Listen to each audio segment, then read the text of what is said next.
orang yang sudah jatuh cinta dan pengen tinggal di Jogja itu karena ada sesuatu yang dia nikmati, bukan hanya soal uangnya. Iya, istimewanya tadi itu mungkin Mas. Nah, oleh karena itu Jogja yang spesial dengan berbasis keistimewaan, terutama budaya, alam dan segala macam. Kalau kita mau tinggal di Jogja ya tidak harus di kota. Karena ya kalau sudah berhasil di Jogja, menguasai Jogja, berarti dia kan menguasai mahasiswa yang berasal dari berbagai daerah. Iya, benar. Sehingga ketika dia dibawa kemanapun, cocok. Podcast perdana Suara Istimewa Jogja. Suaranya Wong Jogja.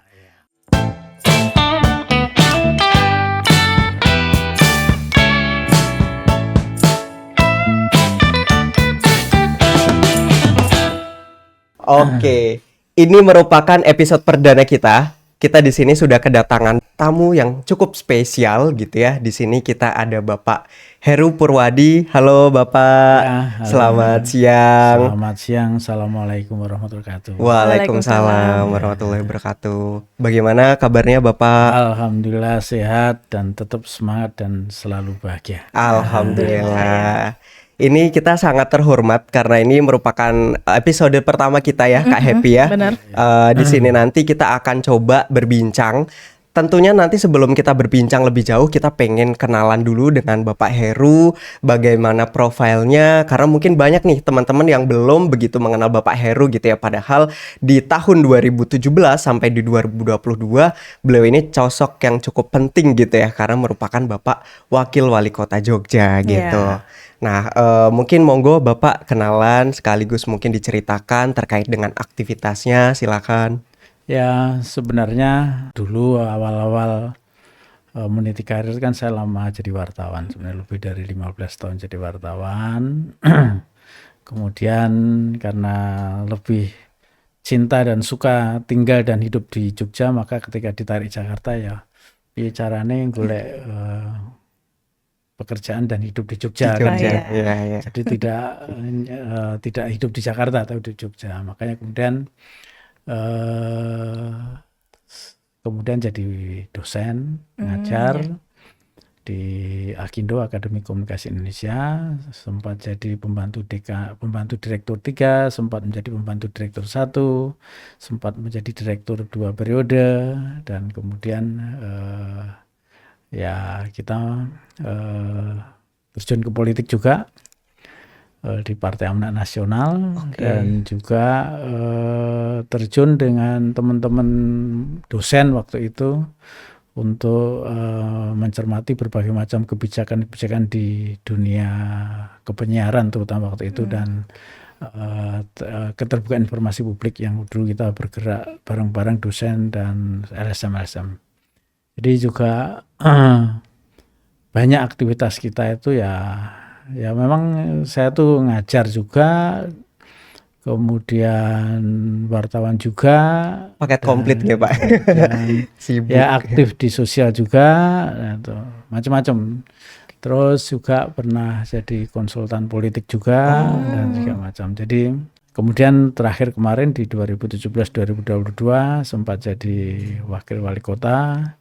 Jadi ya banyak hal yang kemudian harus kita lalui bareng-bareng, terutama karena bagaimanapun kita hidup harus ada sesuatu yang bisa bermanfaat bagi orang lain. Jangan sampai kita, jadi orang kan kalau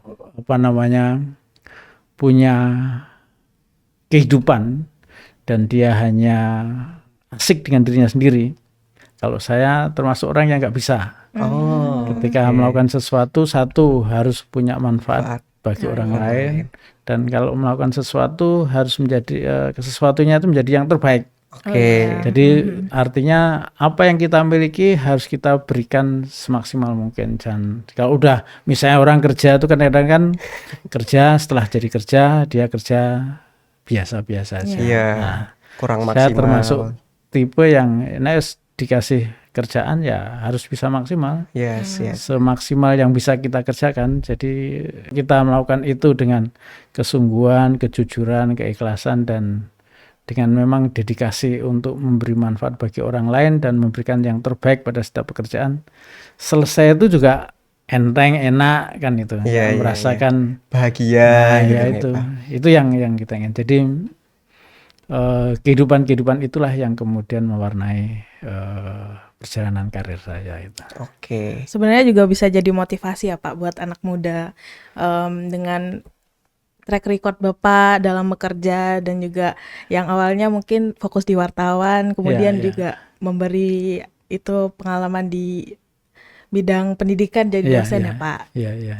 Oke. Jadi ya ketika kita belajar jadi mahasiswa, itu saya juga aktif di kegiatan-kegiatan kampus. Aktif di berbagai macam produksi dulu, zaman dulu saya tuh juga ada produksi audiovisual dan segala macam. Jadi mengapa kita aktif di kegiatan kemahasiswaan? Satu memang itu menyalurkan passion hobi kita. Iya, gitu. benar. Yang kedua juga menjalin jaringan. Jaringan betul. Yang orang lupa itu ketika kita aktif dan kita bertemu dengan banyak orang itu, kedepannya itu menjadi jaringan kita. Betul. Sehingga kalau Relasi. ada apa-apa tuh kita punya apa? Oh, saya punya teman itu yang Kenalan bisa gitu. nah, gitu. Nah, makanya kalau ada ajaran terutama yang Islam tuh silaturahim itu membuka rezeki. Itu ya kalau kita punya banyak orang kenalan teman kan Bisa jadi ada rezeki. saja orang menawarkan pekerjaan. Iya, Iya. benar. Jadi selama kita di dunia kemahasiswaan ketika masih belajar harus punya jaringan yang luas. Buka seluas-luasnya, jangan dibatasi. Setuju Bapak. Gitu. Mungkin ini sesuai juga nggih Pak dengan terkait dengan penonton kita yang mungkin kebanyakan adalah mahasiswa dan kemungkinan biasanya mahasiswa yang ada di Jogja ini betah gitu Pak, merasa betah di Jogja, terus bisa melanjutkan karirnya di Jogja. Nah, permasalahannya adalah terkadang itu ketika mahasiswa sudah selesai kuliah di Jogja, terus mereka bekerja di Jogja gitu. Mereka pengen rasanya tinggal di Jogja karena merasa nyaman, istimewa gitu ya. Jadi pengen punya rumah gitu Pak. Harapannya tuh bisa punya hunian. Dan sekarang tuh kan kalau misalnya kita melihat rumah di Jogja itu sudah cukup mahal-mahal nggih Pak nggih. Iya, Nah, mungkin kalau dari Bapak ada tips atau mungkin bagaimana Iya. caranya kita setelah lulus kuliah gitu ya melanjutkan kerja di Jogja dan mungkin bisa sampai beli rumah di sini, menjadi warganya Bapak gitu ya. Nah, itu kan bisa nambah rame gitu ya. Iya, Gitu sih Pak mungkin. Ya, memang Yogyakarta salah satu kota yang memang harga tanahnya termasuk tinggi. Tetapi saya merasakan sejak pandemi COVID itu hampir di kota-kota besar di Indonesia juga dan terutama di Jogja itu cenderung harga-harga terkoreksi karena mungkin daya belinya rendah. Jadi banyak properti rumah-rumah ataupun unit-unit perkantoran atau unit-unit yang segala macam itu yang dijual tidak segera laku itu karena memang daya belinya turun, daya beli masyarakatnya yang turun. Oke. Nah, bagaimana kita harus memiliki rumah di Jogja? Jadi gini, orang yang sudah jatuh cinta dan pengen tinggal di Jogja itu karena ada sesuatu yang dia Iya. nikmati, bukan hanya soal uangnya. Gitu. Iya, betul. Istimewanya tadi Ya. itu mungkin Iya. Mas. Kenyamanan hidup dan apapun yang sebenarnya mau kita cari kan ada kan itu. Nah, oleh karena itu Jogja yang spesial dengan berbasis keistimewaan terutama budaya, alam dan segala macam. Kalau kita mau tinggal di Jogja ya tidak harus di kota. Kadang-kadang kita tuh semua pengen bayangan kita itu tinggal di desa, masih ada air mengalir, Udaranya sejuk. pohon masih Hijau-hijau. melindungi tempat tinggal kita dan itu yang sebenarnya kan buat nyaman. Iya, benar. Betul. Nah, makanya kalau mau cari rumah di Jogja ya cari yang bukan karena masalah susah mencari di kota tapi tempat tinggal itu kan tempat untuk kita beristirahat. Beristirahat, benar. Tempat untuk kita Bertemu keluarga, Pak. bertemu keluarga Iya. dan dalam kondisi yang nyaman dan santai. Iya, kan gitu. iya benar. Tidak di tengah kebisingan, Iya, tidak di tengah hiruk setuju, pikuk Pak. dan segala macam. Nah, makanya satu itu. Yang kedua, kalau di Jogja itu karena sebagai destinasi wisata dan juga sebagai kota pelajar pendidikan yang jumlah mahasiswanya itu jumlah totalnya mungkin lebih dari 300.000 Banyak ya, Mas? ya dari seluruh kampus-kampus ratusan kampus yang ada di Yogyakarta, Makanya kita kadang-kadang membuka diri. Rumah kita itu kadang-kadang juga dipakai untuk kos-kosan juga.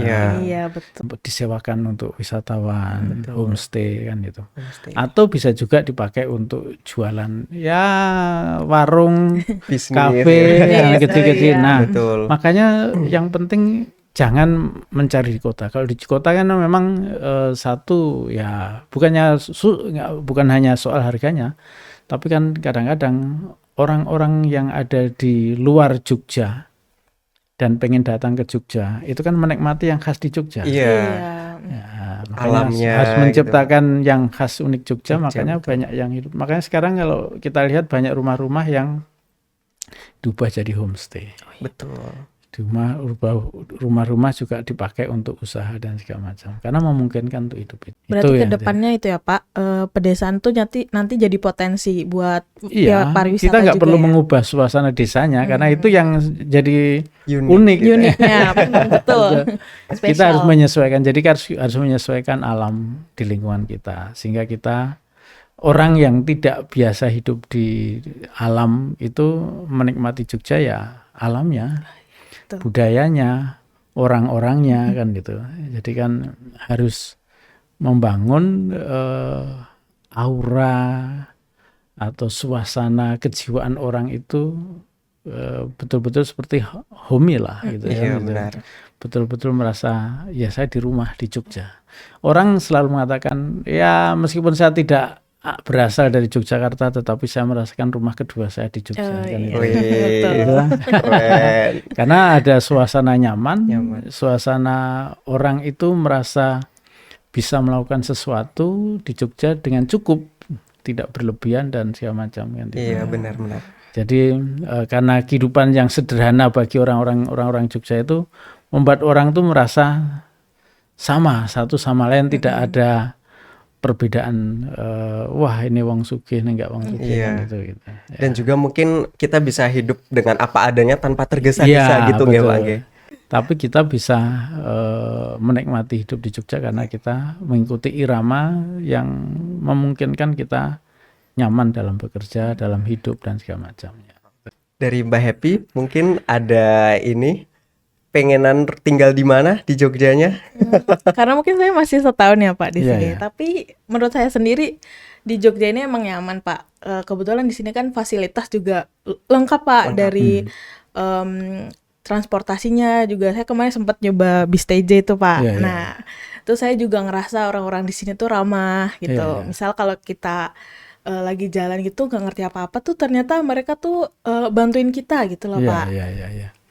Ya dalam kehidupan orang Jawa pada umumnya dan Jogja pada khususnya itu kan orang lain tuh atau tamu itu kan selalu harus dilayani lebih baik. Kadang-kadang ya kalau orang Jawa terus kadang-kadang kalau ada tamu tuh kita nggak punya apa-apa diada-adakan. Oh iya betul Pak. Betul. Dibuat yang ya biasanya kita makan biasa nasi sama sayur, karena ada tamu ya dikasih telur lah. Dikasih- Proteinnya ya, Pak, ya. Dikasih ikan lah kan gitu. Artinya memang salah satu kebahagiaan orang itu ketika kita bisa memberikan layanan yang baik bagi tamu kita, bagi orang lain. Makanya kalau ada orang tanya ya memberikan bantuan itu kan kepuasan. Iya. Betul Pak. Beda loh kita dikasih sama kita memberi.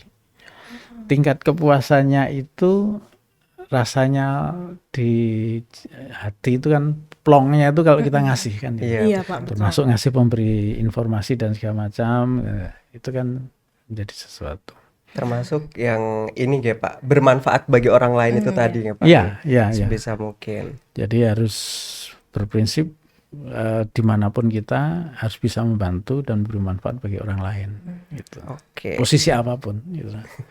Untuk menjadi bermanfaat orang lain tidak harus menjadi pejabat, tidak harus menjadi, tapi dalam kehidupan sehari-hari kita pun bisa memberikan manfaat bagi orang lain kan gitu. Mungkin berbeda dengan Mbak Happy ya Pak. Mbak Happy 1 tahun di Jogja, saya sudah kurang lebih hampir 8 sampai 9 tahun. Lama banget ya Mas. Udah jadi warlock Iya, ya udah mungkin. jadi warlock.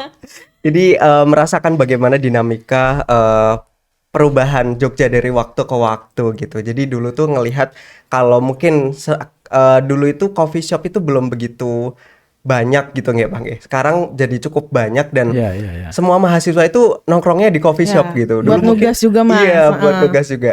Dulu kita taunya burjo gitu, tapi sekarang diganti dengan coffee shop gitu. Iya, Nah, iya, iya. menurut Bapak ini gimana? Apakah ini juga bisa dijadikan salah satu sektor bisnis yang cukup tepat gitu ya ketika kita nanti setelah selesai kuliah, oh mungkin kita mau buka kafe di Jogja aja gitu karena udah terlanjur nyaman di Jogja gitu. Ya, kalau kita data ya, dulu di tahun 2019 itu ketika saya masih jabat dan kemudian kita ketemu dengan teman-teman usahawan yang bergerak di bidang kafe atau coffee shop.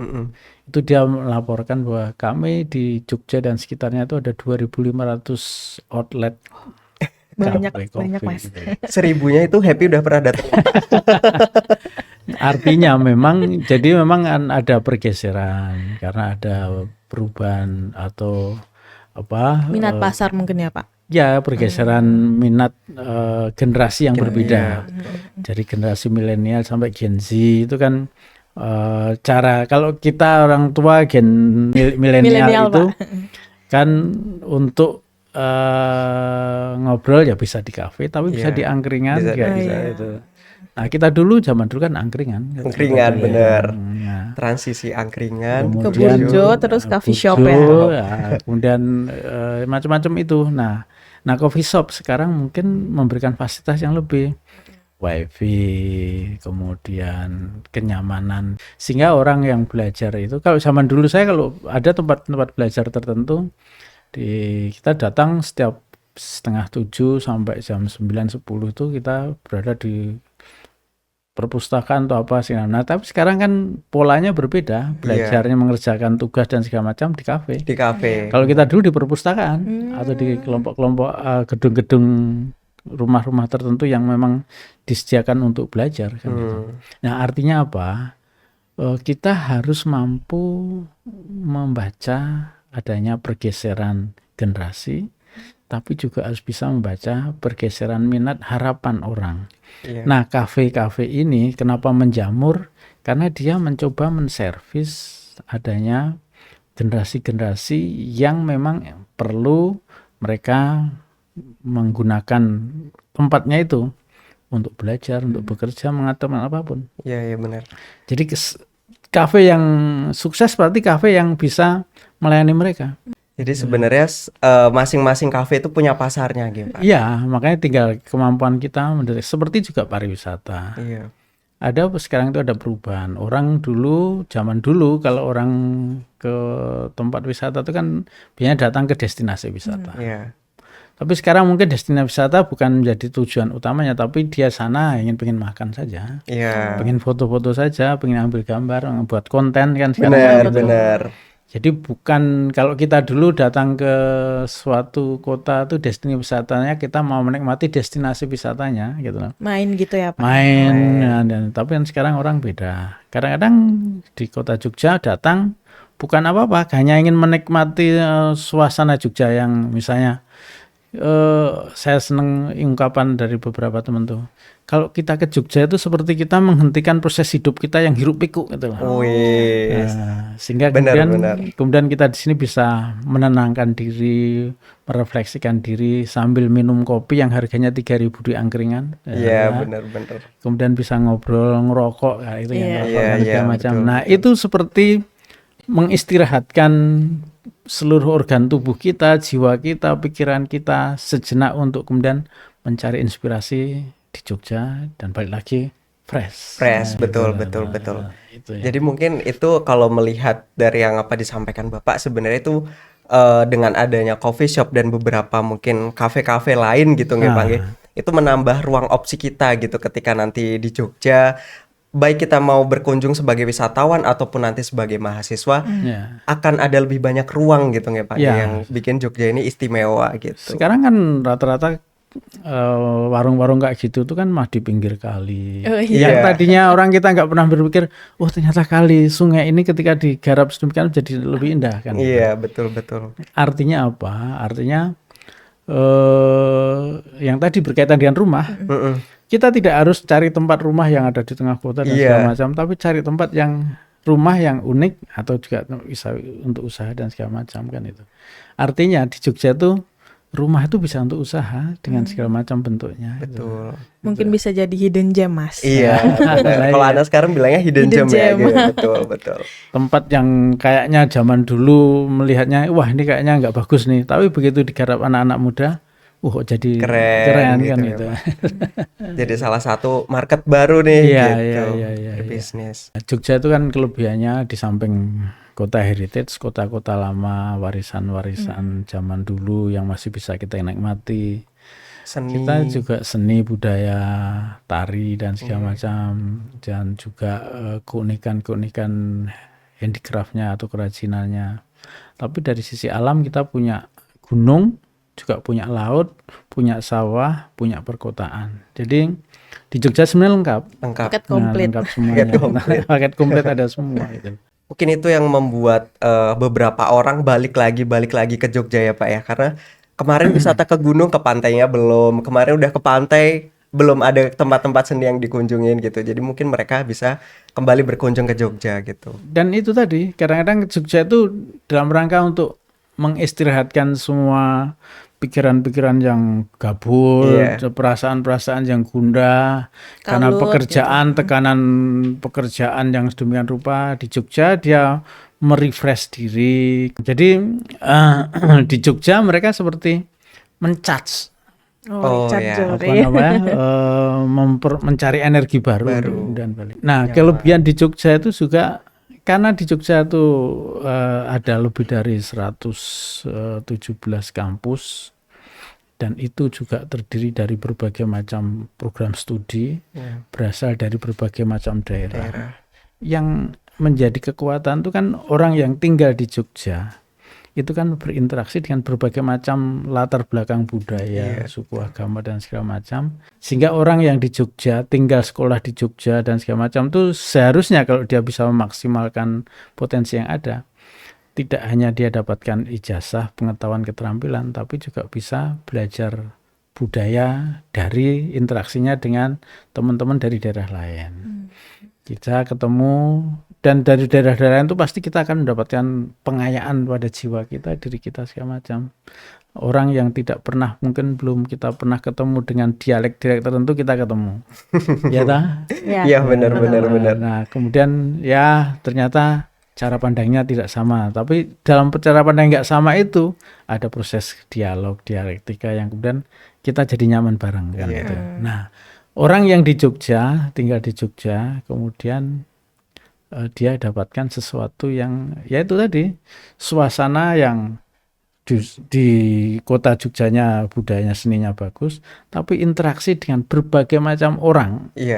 Itu membuat memoderasi kita. Orang itu menjadi ketemu dengan di kelompok daerah ini kita harus bisa menyesuaikan, kelompok daerah ini bisa menyesuaikan. Nah itu kita belajar hidup, beradaptasi gitu belajar ya Pak. Survival itu namanya. Betul. Ya, itu. Nah itu kelebihan orang yang pernah tinggal di Jogja. Maka saya sering menyatakan kalau orang yang sudah menjadikan Jogja sebagai kota kedua atau tempat untuk merefresh diri itu ya Jogman dia. Lelaki Jogja atau orang wong Jogja tadi. Jogman. Baru ya. Jogja, iya, benar. Jogman. Itu. Sampai bisnis apapun, uji cobanya pasti di Jogja karena tesnya dari berbagai daerah. Kalau berhasil di Jogja berarti di Indonesia di daerah manapun berhasil. Wah, ini yang baru kita tahu nih, Pak. Jadi emang buat sampel gitu ya, sampling karena gitu ya? Ya kalau sudah berhasil di Jogja, berarti dia kan menguasai mahasiswa yang berasal dari berbagai daerah. Iya, benar. Sehingga ketika dia dibawa kemanapun, cocok. Jadi representasinya mungkin ya Pak, ya. Oke, mungkin sedikit terkait dengan Jogja Bapak untuk closing statement di podcast kita. Ada yang mau disampaikan, monggo. Jadi Jogja itu kan melting pot atau tempat berkumpulnya berbagai macam pikiran, opini, pandangan, dan juga asal daerah. Jadi kalau kita membagi Jogja itu yang utara itu banyak kampus-kampusnya. Itu adalah pikiran rasional yang berkembang. Betul. Kan gitu. Kemudian kemampuan berpikir, mengolah keterampilan kita berpikir akademik itu berkembang. Di tengah itu sentral budayanya. Sentral budaya. Di sana ada keraton dengan nilai-nilainya, ada seniman dan budayawannya yang juga mengekspresikan semua seni dan budayanya. Di sebelah selatan itu laut, sehingga kita bisa mengarungi dari utara itu pegunungan yang memberikan kita keteduhan sampai laut yang memberikan kita tantangan. Di Jogja banyak hal baru yang akan kita dapatkan dari pertemuan berbagai macam budaya. Ada seni budaya, seniman budayawan yang bisa mengekspresikan apapun. Ada akademisi, mahasiswa, kampus-kampus yang bisa mengekspresikan apapun. Saya teringat kata-kata Bung Karno. Jogja itu pertahankan kemerdekaan dan kemandaran cara berpikir. Karena Jogja itulah yang menjadi inspirasi. Ketika Jogja menjadi ibu kota, Bung Karno sempat mengatakan itu. Wih, ini ya mungkin dari cuplikan menarik gitu ya Pak untuk perbincangan kita kali ini. Ya. Oke, sudah cukup Bapak? Ya, itu. Oke, terima kasih. Mungkin ini teman-teman nantikan dari beberapa episode-episode kita yang nanti akan mengulik seputar Jogja dan segala ragam keistimewaannya dengan podcast Suara Istimewa Jogja, suaranya Wong Jogja. Matur nuwun Bapak, terima kasih. Sama-sama.